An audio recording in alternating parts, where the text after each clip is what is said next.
Festival is so exciting. Kim Kardashian makes her first appearance here. And she does a little intro. Terrible mic technique, guys. Awful. Get that mic right in your kisser. Awful. Out comes Mr. Kennedy, who is not a wrestler who struggles with mic technique. No. He is very, very good. Doesn't need a mic. And he does a little thing. Everything I have seen of Mr. Kennedy since we've been doing WrestleMania has been absolutely spectacular. He has been so good in everything we've seen. I've been amazed. I thought he was so... I would never have given him a second thought. And even in this bit, he just sort of goes, I'm going to basically win the Money in the Bank. Yeah. And then he takes a step out, and then he goes, because I'm Mr. Kennedy. He takes a step out, and he goes back and goes, Kennedy! In her face. Right in her face. Something which they have not told her he's going to be doing. No. Because she looks absolutely like, is he going to attack me? Is he going to start biting me on the head? It's just, that's a funny thing as well. I think if you did any other presenting gig, like if you were at the Grammys. Yeah. You're not expecting anyone to go scream in your face. You don't expect that the entire organisation are also there to make you look stupid. And you get that sense with Kim Kardashian that she's just going, I've agreed to do this, but I sort of get the feeling that someone's going to knock me out or something. And I can't trust them. Yeah, I can't trust if someone's going to start screaming in my face or shouting. Yeah. I mean, she does live with Kanye West now, so he's unpredictable at best, isn't he? I shouldn't think she'll ever be needing to do a WrestleMania again. I shouldn't think. I think she's probably gone above that now. Yes. She's actually perfectly good in this. Yeah, but one of those bookings as well, in retrospect, you go, that's a good booking. Yeah, John Legend and Kim Kardashian. Yeah. And, you know, the main event, obviously, in WrestleMania 24. Who did WrestleMania 24? Yeah. Those three. That's pretty good booking, isn't it? That's pretty good going. It is. If you had a party and one of those three turned up, people that you know would never stop talking about it. You know? We have the Money in the Bank match, just as the sun is beginning to set as well. It's lovely. Golden hour. So the match starts in full sunshine, kind of. Yep. It's just going down, and then it ends in darkness. It does. And there's something beautiful. There is. This was the match that Jeff Hardy was actually scheduled to win.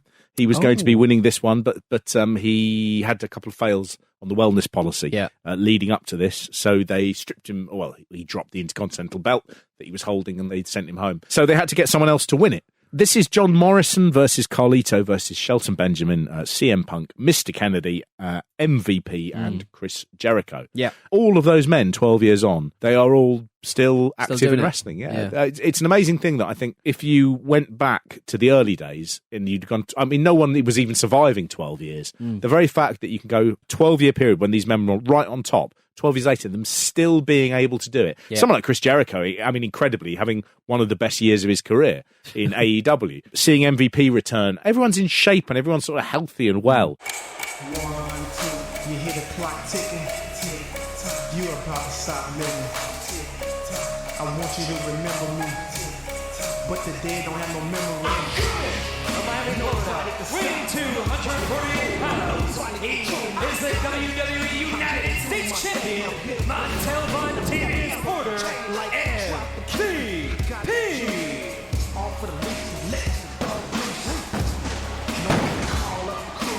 MVP. I think it really is a result of the stringent drug policy testing that these men are living and they are healthy. I think the other thing is, look, they have better pay than they've ever done before. They are treated better than they ever before. They aren't just carny folk. They are athletes. They're professional athletes. In the old days, I don't think Greg Valentine ever had a masseur who was backstage to help him, with knots. They take it very, very seriously. And they probably understand the injuries better. Yeah, entirely. It's nice to see when you see something like this match and you realise that all those people are still active. Yeah. That's incredible, because it hasn't happened in wrestling really until up to this point. I enjoyed this match. It is a bit spotty, as in big high spots. There were other things that annoyed me. Carlito, they just billed from being from the Caribbean, and that's a bit like saying from Africa. It's a big place, and it doesn't take any longer to work out where. He's from Puerto Rico, I think. The most surprising thing about that match is when I think Morrison drops on the ropes on his balls. On his balls. That's always a comedy spot. Yeah. Apart from this one night. When it's horrible. He really hits it. He comes off the ladder and he lands legs astride the rope. But Jesus Christ, that actually, I rarely see stuff in wrestling that makes me go, balls. But I'm struggling to see how you would protect yourself from that. from that. You simply tense your balls. You tense your balls. Pop them inside. Pop them inside. Easiest thing in the world. You just put them in the freezer for 2 to 3 hours. They're absolutely solid. Soak them in wax. Yeah. Or just boiling water. It will boil them. Boil them in vinegar. They'll just bang off the rope. Morrison, however, deserves that because he is chewing gum throughout this match. Is he right? Okay. Shawn Michaels is a bad one for this as well. But I hate wrestlers who chew gum because, again, it comes to that point of, are you there to win a match and fight, or are you going, got to get this over, got to remember all my bits, num, num, num. It's like, stop fucking chewing gum. Do you ever have like the kind of old school kind of cowboys? They have spitting tobacco and stuff. They did. There's a thing that you all enjoy, so that's very much a sort of like, maybe that's what some hornswoggles. There's a bit that you'll love where Tommy Dreamer was very, very keen to get over, and he came up with his own character where he'd do disgusting things. Right. And the heartbreak on this is they let him do quite a lot of them, but then they didn't develop it in any way, and it just ended. But he famously drank the Undertaker's tobacco spittoon when he was the American Badass. He was doing that, and he drank it down. He really sort of chugs it down, and it's one of the few times you can see the Undertaker almost sort of like go ruining his image by his spit. vomiting up. Repulsive. Shelton Benjamin, again, I mean, he just seems like such a wasted opportunity. Yeah, he's incredible at times. He's so good in this. They put him through hell. I know. He's bent a ladder. And it makes a really terrible sort of like metal rending sound. And it goes at a funny angle. He flops and he goes through a ladder and he puts himself through hell. And I don't understand why they put him through that if you don't then go. And the brilliant thing about it is then you win. Yeah. You've defeated the odds. And they're just like, we just want you to destroy yourself, mangle yourself up, and then just lie there, and someone else will win. That was really sad. They just wasted that man's career. I think he is. I think people will look back on that and just sort of go, that man could have been so much money. He could have been a huge main event player. Yeah. And just for some reason, they didn't see it. Yeah. They also didn't see it with CM Punk. And I think that's why there's a big reaction when he wins this, is that people didn't dare dream that they might push CM Punk. Right. Because people liked him. And like Shelton, you sort of go, I really like him. And there's something about Vince McMahon that he goes, if you like him, then I'm not going to do anything with him. Yeah. I'm not giving in to you people. Well, I treat you with contempt. The reaction when Punk wins it, people are jubilant. But he doesn't really seem to have much of... He's not really in this match. No, he turns up at the end. And it's kind of like, Morrison's flipping off the rope with a ladder and stuff, like, actually quite dangerously. Yeah. He doesn't really hold the other side of the ladder, and the ladder's piling up someone. It's a weird one, and he just sort of like goes up and takes it. And then I can't remember, I think Jim Ross says, will CM Punk take the opportunity to have a title shot at this WrestleMania? Well, of course he won't. That would be ridiculous. Yeah. Jim, they'd never let him do that. Don't book it. Don't book it. Have they done that where someone's done that? I can't remember. If they suddenly just went, I want it now. Yeah. I mean, that would be the thing, you see, is there's always a problem with the Money in the Bank thing where you go, you just say, well, do you know what? I'm going to have the WrestleMania main event next year. I'm all ear. Because... I'll do it now. But you do it for next year. You just go, no, I'm going to have it next year because that is, from the main event of that, I get a lot of money. Yes. So there's always that thing where they sort of go, oh, maybe I'll take it on a Raw. Or you fucking moron. Idiot. Just say, I want the WrestleMania main event next year. The one in Saudi Arabia. I'll do that one, yeah? That would be the thing I'd always sort of struggle if I was a wrestler and they'd said you're winning the Money in the Bank thing and you're going to cash it the next night in Raw.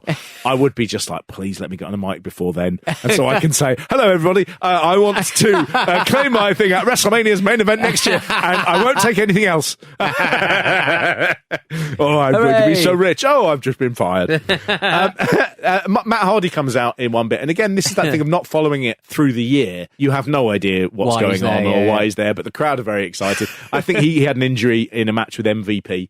And so he came back to get his revenge. But again, that is something that is not really explained, particularly on the commentary in a business that just sort of exists from week to week. It's just strange. I was distracted by someone waving around a Nokia N95. Nice. One of my favourite mobile phones, and also a sign that said I drove 912 miles to be here. But the two they've decided to put in a different colour, so it kind of looks like I've driven 91.2 miles, which is a couple of hours, isn't it?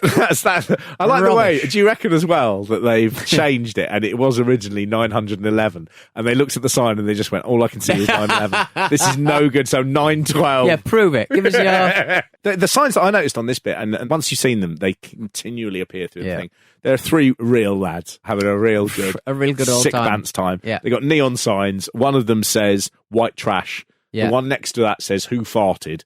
and the third one says, I'm gay. Right, cool. Now, I'm gay keeps on popping up. And it's just, again, in the Floyd Mayweather, when he first appears, when they first do the head-to-head, above his head, it just says, I'm gay. And it's a proper, oh, you stupid fucking idiot. It's impossible not to think. Why wouldn't they just get rid of it, though? It's just such a distraction. Yeah. Yeah, I mean, it's just, you can see, obviously, there's a problem with it because they see it there. And every time you sort of register it, they do cut away. Yeah. And I just thought, get someone down there. Yeah. Take that sign, rip it up. And they go, you can't take my sign. Mate, it says, I'm gay. Yeah. You stupid fucking moron. Knob end. Oh, dear. But yeah, I'm gay continually appears throughout this thing. It really is. Whoever it is. I was going to say it was the 90s. Lads, it was nowhere near the 90s. No, it wasn't. It was nearly 20. I mean, Obama will be in power in 4 months' time. Yeah. And there's a guy holding up a sign saying, I'm gay. I do think that those people who were there, one of them at least must occasionally think about that and just go, I sort of ruined that. Did I ruin it? I really drew attention to us all as well. Oh, it's so annoying. I really wish I hadn't done that. Stupid fucking idiots. There's a thing about the Playboy Bunny match. So Snoop Dogg is there. He is, I believe, the cousin of Sasha Banks. So she goes to a couple of WrestleManias as his guest. There's some photos of her as a young woman going to these. Could have been one of them here. He is standing next to Festus, who will mean nothing to you, Peter. No, but I did have a little Google, and he hung out with a bloke called Jesse, and they were both once known as Biscuits and Gravy. What the fuck is going on with Festus? All you need to know. So Festus had a gimmick whereby he would be immobile until the bell rang, at which point he would become unstoppable. Right. And people would just try and ring the bell again to stop him. That was largely it. Okay. He is very much a forgotten wrestler for all the reasons you'd imagine. Well, we're probably going to end the show with literally just Jim Ross giving it and now it's time for the AT&T vote for tonight's standard rates, and he's just not he's not in it. He's reading something else. Yep. He does it terribly. They bring it up and it says who's going to win. Like all of these polls, what they want is it's really close, and actually like half people, 52% say, Could go either way. Yeah, okay. Could go either way. Yeah, and they used quite a cheap graphic as well. Yeah. This is at the time when they do actually, around this period, they've been running the Cyber Sunday pay-per-view, right? Which is fans get to choose voting online match types and people in matches and things. Yeah, and it never quite works. It's always bad. I think nowadays with better wrestlers and with better technology, that could be a genuinely exciting thing to do again. Yeah. But they ain't touching it.